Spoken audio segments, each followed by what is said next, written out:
Na, mes šiandien jau antrą dieną kanjone. Čia yra Visitor Center, didelis toks. O va ten maniškiai eina dabar į autobusus. Čia labai patogu. Yra autobusai, kurie veža nemokamai.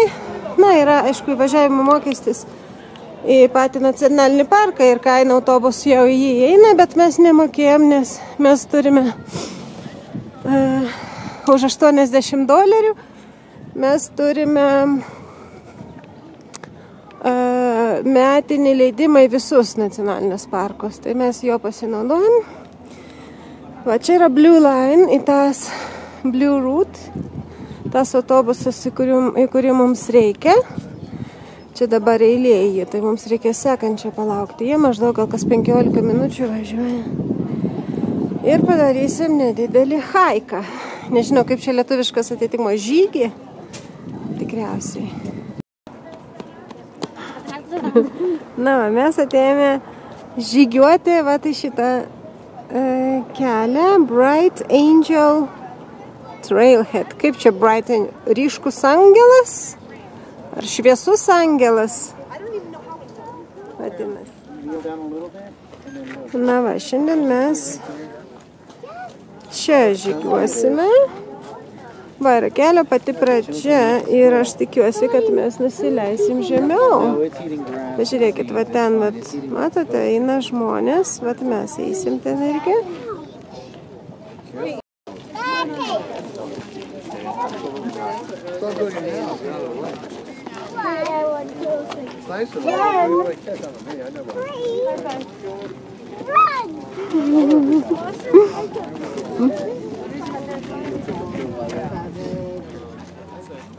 Na, pažiūrėkit, koks čia grožis, koks geras tas takas.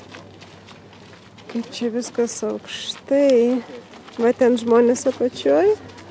Va čia maniškiai.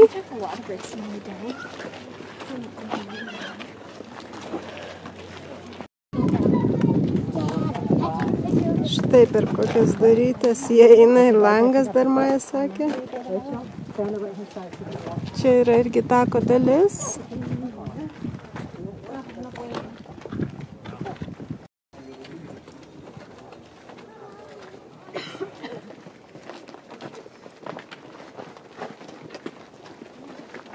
Niekaip neina perduoti gilumo ir didumo, vis tiek nesimato net ir video, nuotraukos iš vis nesimato.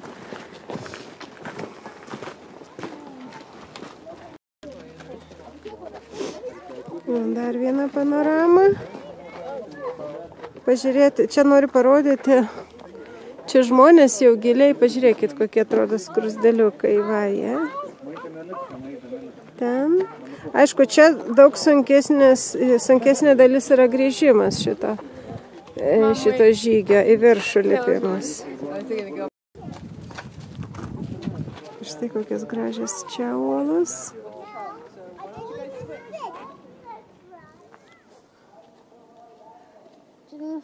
Haikas, jogas? Jo. Pažiūrėkit, koks masyvas.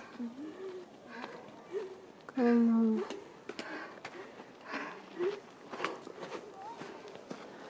Žmonės į viršų eina sunkiai, visi jau ten išsirengę, nes su džemperiais kaip mes, jau akivaizdu, kad bus čia survival mode. Taip, Kristoferė, į viršų. Na, dėja mes su Maja čia turėjom jau sustoti. Jau labai daug nusileidom žemyn, bet ten dar tiek ilgai aš klausiau žmonių pareinančių. Ten kilometrai dar iki ko nors, o iki upės dar nuo čia, mes jau taip ilgai ėjom, bet nuo čia iki upės dar 8 mylios, gal man sakė žmonės kažkas. O ten tikriausiai per tą, va čia eina takas, tada tikriausiai, va kur per vidurį šitie keliukai per plato. Ir va ten dar matosi skardžiai, va matyt nuo ten dar yra takas žemyn iki upės. Čia reikia, jeigu ten nori nukeliauti, reikia išeiti su aušra ir galbūt tada, jeigu esi stiprus, grįši vakare. Bet mūsų berniukai nuėjo dar toliau, pažiūrėsim, kaip jiems seksis. Žmonės grįžta tikrai pavargę iš čia.